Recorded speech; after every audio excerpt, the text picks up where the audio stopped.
Now that we've covered the methodology of the lattice background fill, and we understand the quilt path that we're going to take through the process of muscle memory, drawing out the pattern, it's time to take it to the next level, which is to a practice quilt sandwich. Here I have a sandwich that I've drawn out, and I'm not going to quilt this entire piece. I just wanted to take a little section to work on.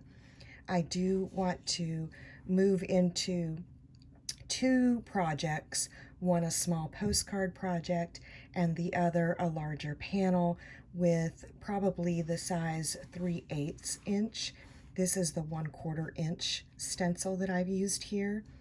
And so for your benefit, as I explained before, I went ahead and extended the lines on this path that I'm going to be taking, and I'm also going to be adding those marks where I will be wanting to make sure that I'm filling the areas, okay? So let me go ahead and extend a few more real quick, just so that you see the T that, and that, let me kind of lighten that just a little bit more so that you see the T that we're looking for as we're moving diagonally across this quilt sandwich, okay? Now, I am working with Invisifill, which is 100 weight thread. You'll want to work with that on this smaller 1/4 inch design for sure. I have used a red, so hopefully that'll show up a little bit better for us.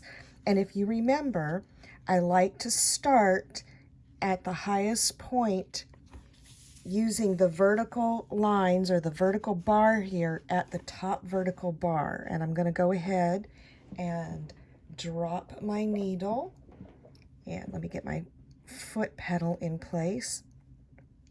I'm going to drop my needle, and I will start out slow so that you can follow, and eventually we'll pick up speed.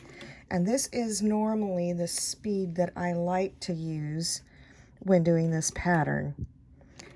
Remember, this is a pattern of precision or uniformity, so being a speed demon is not going to work for this process.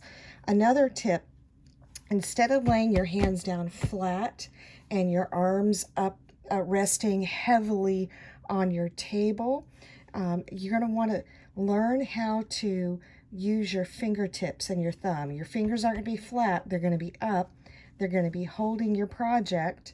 And I may go ahead and let me go ahead and slip on this other glove. And you're going to be using your fingers and your wrist to gently guide instead of your whole arm and shoulders, okay? This is a small project, so learn how to use that. You'll find that very beneficial, especially when you're trying to do fine detailed work. You have much more control.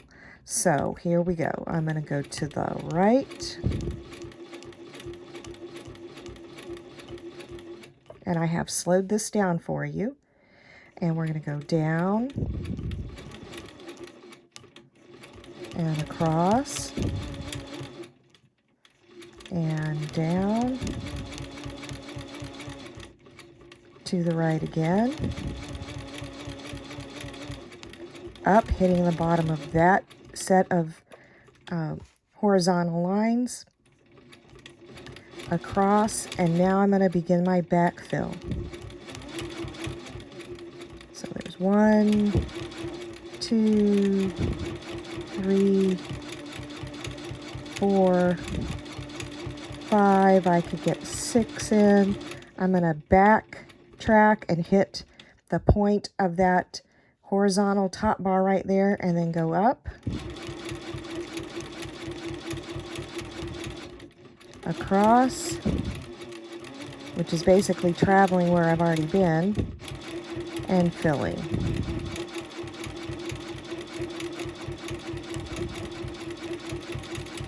All right, it's time to go across to the right, across that horizontal bar. Now down.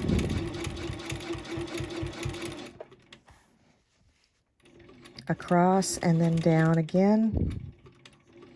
Let me move. I have this opening right here that my quilt sandwich is catching, so always with your fingertips you can feel the drag easier also.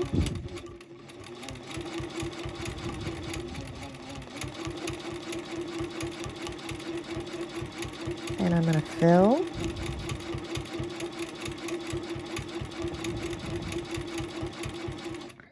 I'm going to go back and touch that top of that horizontal bar that's below. Now I'm going to go straight up, touch that bar, and begin to fill.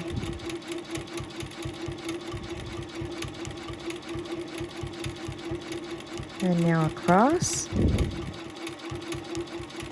Just like we practice with our muscle memory sheet, this is what you want to do with your practice. And listen, if you have a good go at practice, you can always keep what you're working on and turn it into something. A needle book, a pincushion, the base of a postcard. But practice, practice, practice, that's important. Until you feel very, very confident. Filling. Let's talk about the filling as I go along. Some folks like to do a curve while doing that fill. I like to try and make it square off as best as possible. And let me show you what I'm talking about. So here I am. This is basically a serpentine, okay? Almost like ribbon candy that you're doing. Now I'm going to go up and I'm going to make sure I want repetitive horizontal lines. So I want to travel on my drawn lines so that I have it just gives a prettier picture than rounding off instead of completing that action. And it does fill a lot nicer. So consider that. Here's another option for a fill. You can go in there and just echo, echo, echo all the way around, come out, and then go up. I mean, there's just all kind of possibilities. Let's do another echo so that you can see that. So I'm going to go down, and I'm just going to echo that square as close as I can to each one of the lines, filling it in, coming out,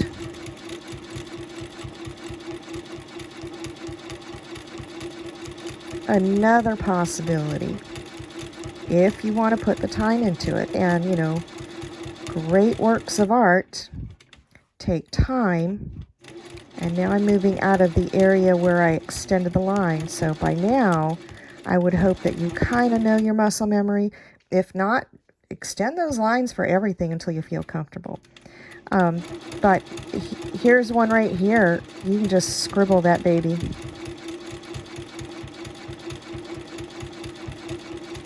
It takes more time, and you will use a little bit more thread, of course. But if you scribbled it all in, it would definitely make the lattice bars pop. And of course, I would, if I were doing the scribbling or anything like the echoing method, I would definitely do it with, instead of contrasting thread like I'm doing here, I would definitely do it with a blending color thread. And that way you don't have to worry about scribbling in every little bit so that you won't have any fabric showing through. So those are always options for you to consider when deciding how you want to fill in those fill areas. All right, let me finish up this pass here. And then something that I really haven't talked about, but I am thinking you may have guessed by now, is yes, we will have to break thread to start a new row. There's just no way around that.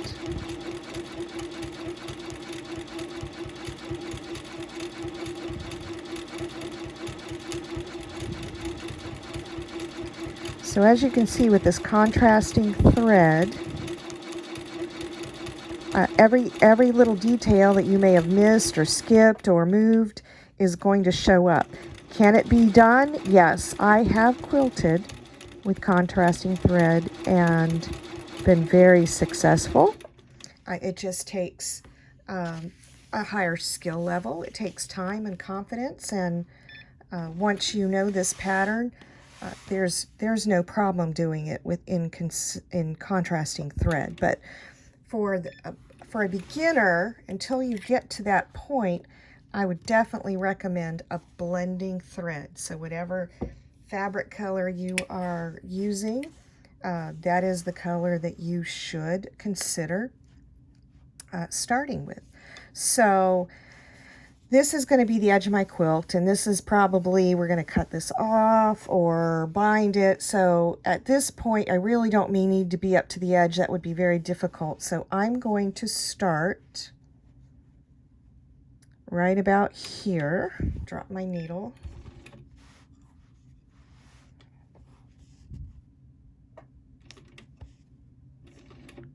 And lock those stitches in. Let me put my gloves back on. So I'm going to do a little bit on the top and a little bit on the bottom, all right? So here we go. I'm going to come across, and at this point, I'm going to come down. And as I come down, I'm going to close off all those stitches in that fill area. And somehow,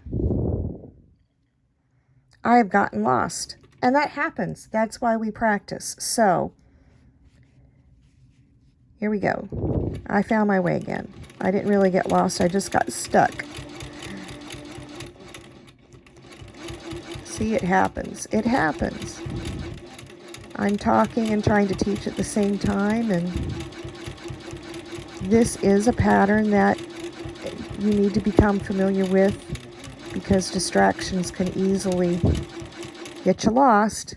But thankfully, it's a forgiving pattern. You can travel a lot because you're already traveling, and it's real easy to pick up where you were at. So great example.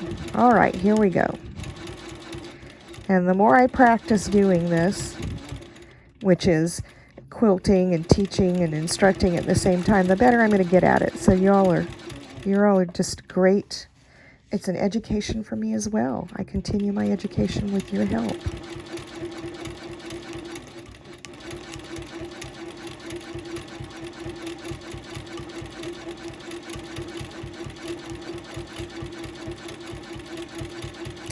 One of the things that I do notice when I'm doing this is when I'm traveling horizontally, I need to be really strong and confident with pulling that fabric, that quilt sandwich across. The stronger and confident I am, the straighter my lines. So kind of think about that. If you're not really concentrating on that, you're going to be really wobbly, which is fine because that gives it an organic effect. But if you are wanting more straight lines or straighter-ish lines, then concentrate on really being confident in maneuvering your fabric with resolve so that you get nice straight lines.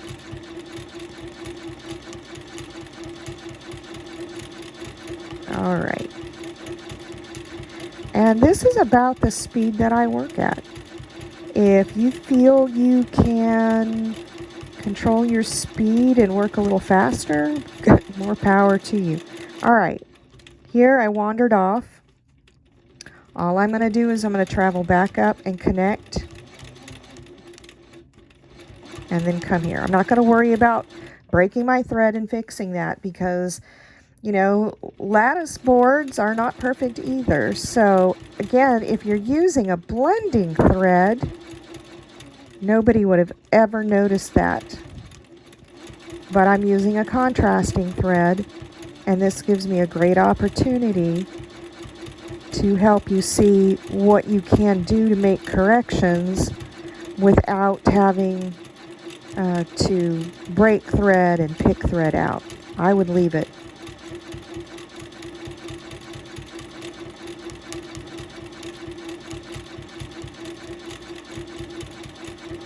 All right. Let me go down one more, and then we will jump down to the bottom part and quilt that. I think this is providing enough work here, enough quilting for the design to really start coming through.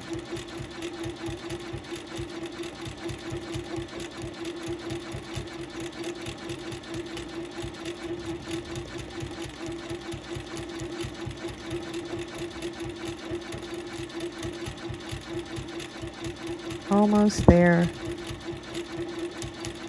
I have a particular place I like to stop if I'm going to stop, so I like to finish this off and get the T going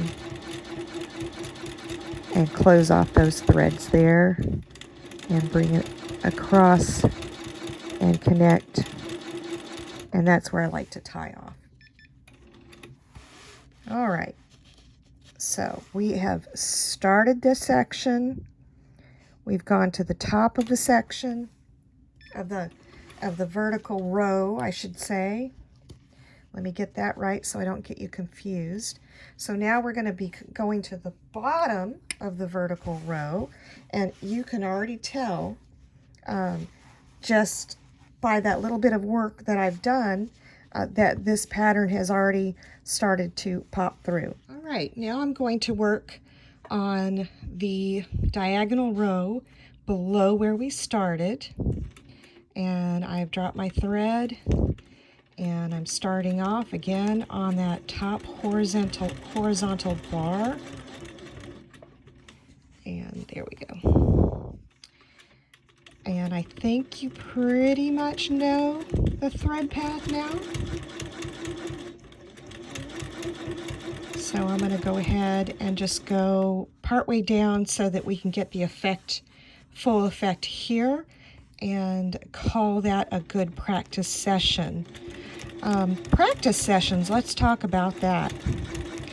It takes on average about 15 minutes to get really warmed up, 10 to 15 minutes. So allot yourself some time while you're learning this technique, and as you get experience, you've mastered it, then after your initial tension check or whatever ritual you usually have, you're usually pretty good to go. But when you're first starting out, allow yourself to get that eye and hand coordination, hand-eye, I guess I said that backwards. But allow yourself to get into a rhythm, learn the sound and the rhythm of your machine, because once you learn that, it'll help you with needle placement, where exactly you want to place your needle, when you're going to hit your lines and your points. So use this opportunity as a time to help you master not only this lattice background fill, but the skill of control. I mean, free motion quilting is, it's all about control for me. That's what I have learned through my years. Even a long armor, I have played with a long arm machine, and you have to have the feel for your machine to be able to free motion quilt designs. You can't just go in there and be rough about it and expect everything to glide smoothly. So this is helping. This practice in itself is helping you learn not only your machine and your rhythm, but learning how to maneuver your hands smoothly. And the more smooth that you can work, the better stitch quality you're going to have, and your results are just going to really start showing the experience that you have gained through these practice sessions. I'm going to do one more, and then we're going to call practice done, okay? So let me find this stopping point that I like so much.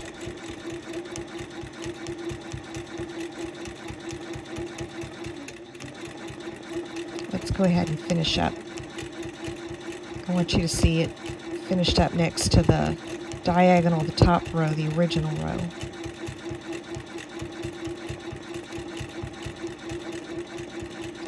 Getting close, getting close.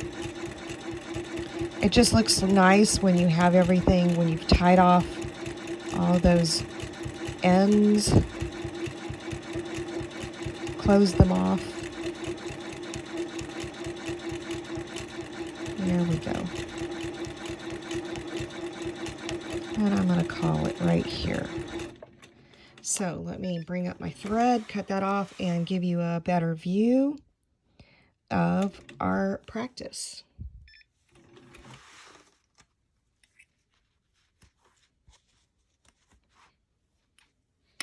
So there we go. So even though I have contrasting thread and I have all this marked out, you can definitely tell the difference between the areas that haven't been quilted and the density. And so if I lift it up, hopefully the camera will catch it. I tried to practice this earlier. You can start seeing the loft and the density and see that the pattern is definitely working out. And so with a small piece like this, I'd say this is probably 10 to 12 by 8-ish in size. So I wouldn't, for practice, I wouldn't do any more than 12 by 12. That's a lot to be filling in, unless you're going to be doing sessions of practice where you might do 3 or 4 rows and then give it a go later on in the day or the next day. So this is what I would work on practicing, especially if your focus is going to be on working with the vintage postcards like I've been teaching you. But again, for larger projects, we're going to move on, and I'm going to be doing a panel that will end up being the back side of a tote bag.